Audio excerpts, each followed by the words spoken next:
So I wanted to do my presentation on statistics to quantify pitcher performance in baseball. And I was mainly interested in this topic because analytics played a very important role in this offseason and World Series this year. One of the teams with the lowest payroll in baseball, the Rays, managed to have a great season, make it to the World Series, almost win, and a big part of that was analytics.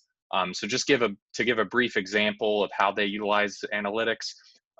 The image at the top left kind of just demonstrates that they want to get a variety of arm angles and release points out of their pitchers, just so that they can keep the offense off balance at any chance they get. Additionally, this World Series Game 6 had a very big controversial decision in which Kevin Cash, the manager of the Rays, pulled out Blake Snell after only pitching 5 1/3 innings. This isn't completely unusual. He likes to get his relievers in the game if he sees a favorable matchup. But given Blake Snell's tremendous pitching line, only giving up 2 hits, 9 strikeouts, it really calls into question that decision. So the goal today is to just go over briefly. There's plenty of statistics out there for baseball, but go over some of the traditional and then more modern methods that are used to quantify a pitcher's performance. So traditionally in the past, win-loss record was kind of the main focus. And it doesn't really work as well in today's game because starters generally don't pitch more than 6, 7 innings. So you're kind of assigning a win or a loss to them based on not a full games of works. And also relievers can come in, vulture a win, and it's very dependent on a team's offensive production. There's instances of guys pitching great games, giving up only 1 run and then losing in the 9th inning. So it's not really the best stat. A better one that was developed was earned run average, or ERA.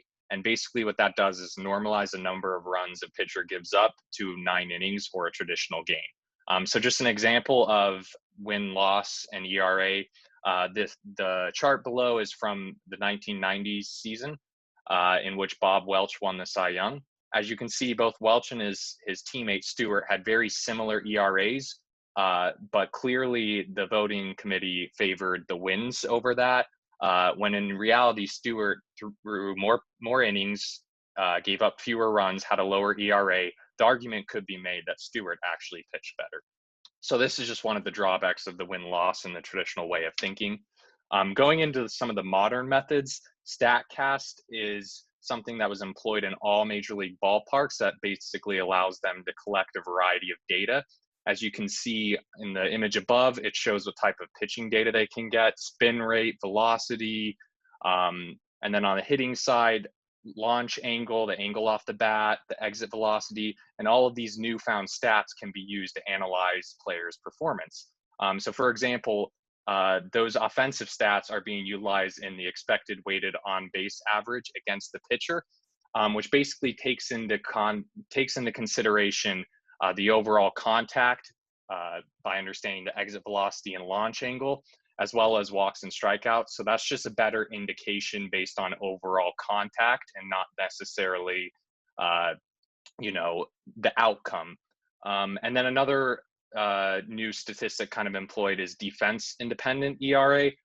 This kind of fixes one of the issues with ERA in that, there can be a defensive player that comes up clutch and makes a huge play.